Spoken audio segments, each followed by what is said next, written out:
Assalamualaikum warahmatullahi wabarakatuh. Perkenalkan, nama saya Dewi Sartika dengan NIM 18043085. Pada kesempatan kali ini saya membuat sebuah video presentation untuk memenuhi tugas mata kuliah Sistem Informasi Manajemen pada pertemuan keempat.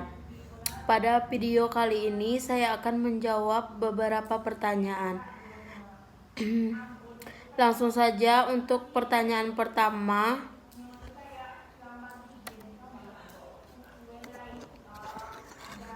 What are the three forms of MIS infrastructure and what do they support? Jawabannya, ada 3 bentuk infrastruktur manajemen informasi sistem, yaitu yang pertama, operasi pendukung.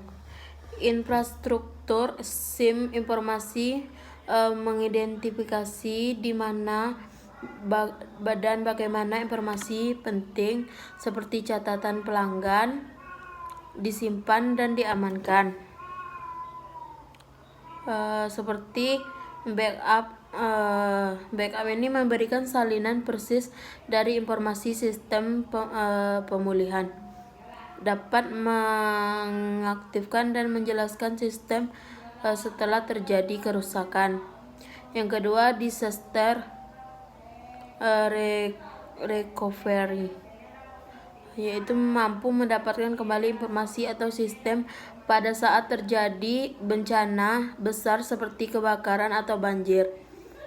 Yang ketiga, business continuous planning, menciptakan cara bagi perusahaan untuk memulihkan fungsi kritis yang sebagian atau seluruhnya terputus dalam waktu yang telah ditentukan setelah bencana atau gangguan yang berkepanjangan.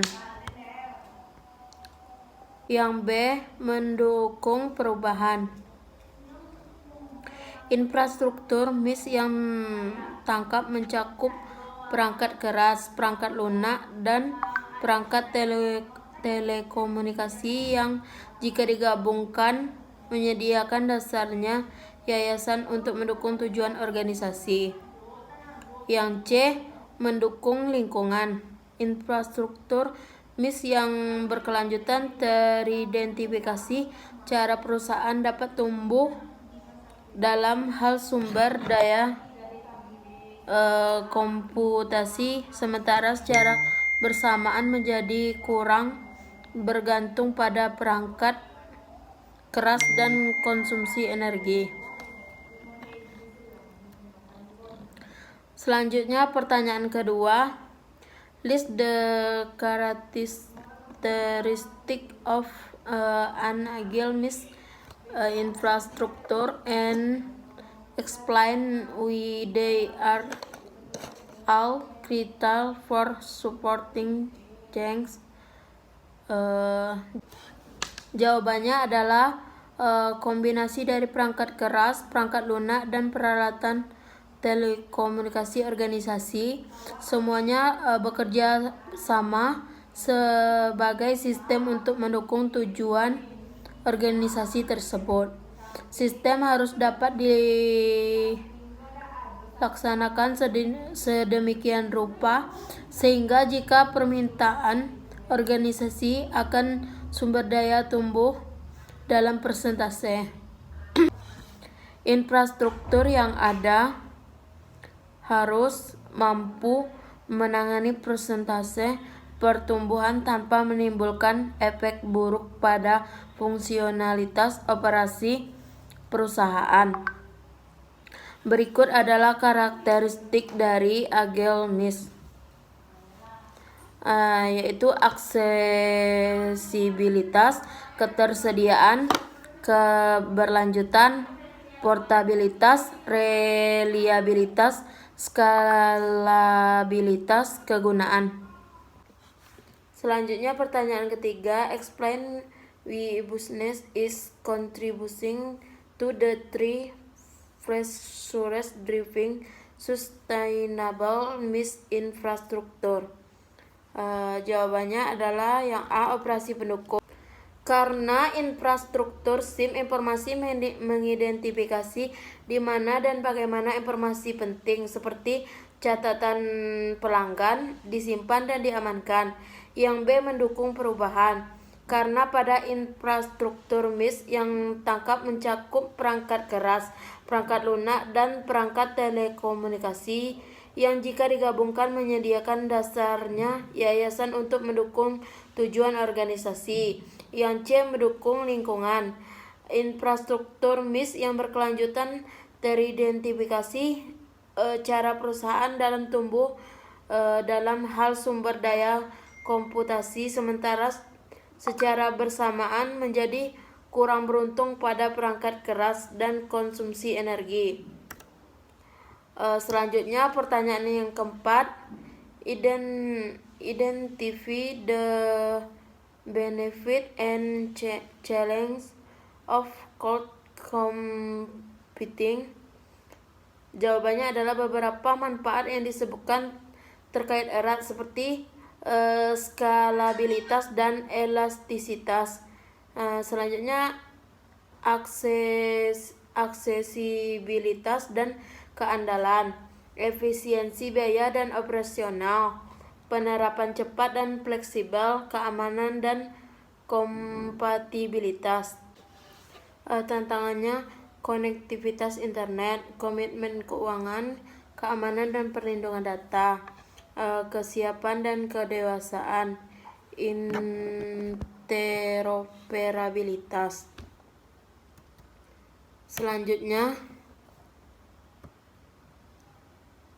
pertanyaan yang selanjutnya, discussion question 5-6. Why is selected computer hardware and software for the organization and important management decision?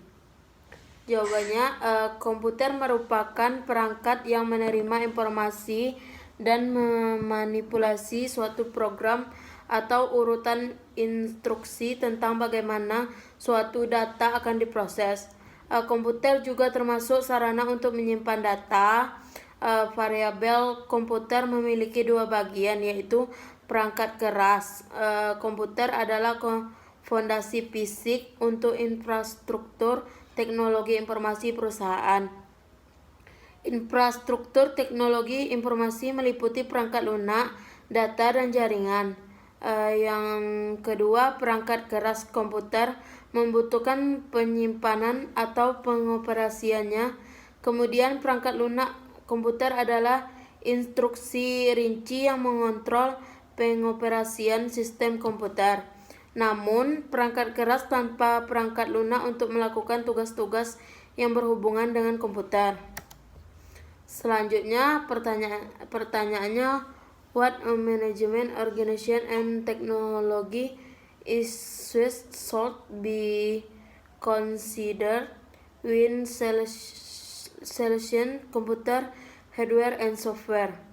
Jawabannya, yang pertama, manajemen.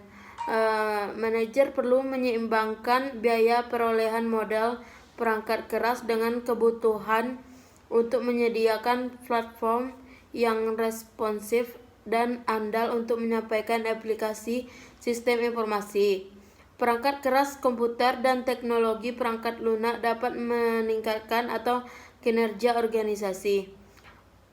Topologi perangkat keras komputer alternatif tersedia untuk memproses dan menyimpan data saat menggunakan teknologi ini untuk bisnis. Yang kedua, organisasi. Perangkat keras komputer dapat meningkatkan atau memperlambat kinerja organisasi.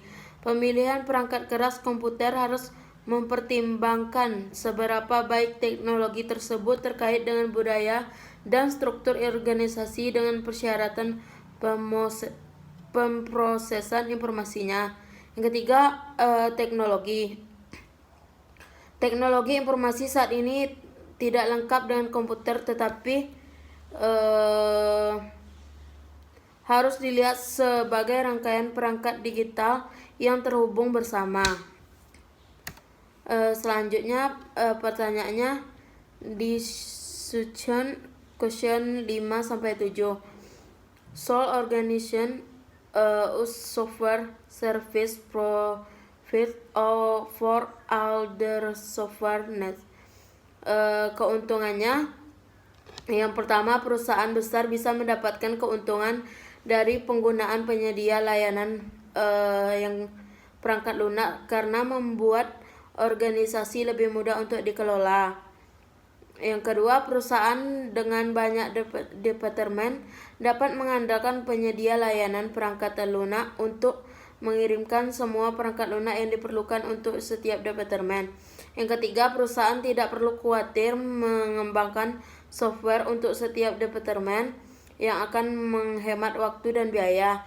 Yang keempat, mengandalkan penyedia layanan perangkat lunak mengalihkan fokus dari perangkat lunak ke tugas-tugas lain di mana perusahaan dapat mendedikasikan lebih banyak waktu untuk itu. Selanjutnya kerugiannya yang pertama, penyedia layanan perangkat lunak dapat menaikkan harga perangkat lunak mereka. Yang kedua, jika harga tidak dapat diatur, organisasi harus mencari opsi lain untuk memangkas biaya. Yang ketiga, organisasi harus bergantung pada penyedia layanan perangkat lunak dalam hal pengembangan. Yang keempat, jika setiap departemen dalam perusahaan memutuskan untuk mengembangkan dan mengimplementasikan perangkat lunak mereka sendiri, mungkin ada ketidakcocokan di antara perangkat lunak yang dapat menyebabkan penurunan keseluruhan dalam produksi perusahaan. Yang kelima, suatu organisasi tidak akan dapat mengembangkan perangkat lunak mereka sendiri yang dapat membatasi produktivitas perusahaan operasinya. Selanjutnya,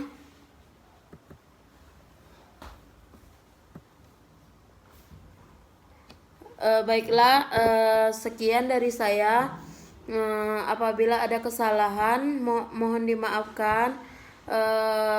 Saya tutup dengan Assalamualaikum warahmatullahi wabarakatuh.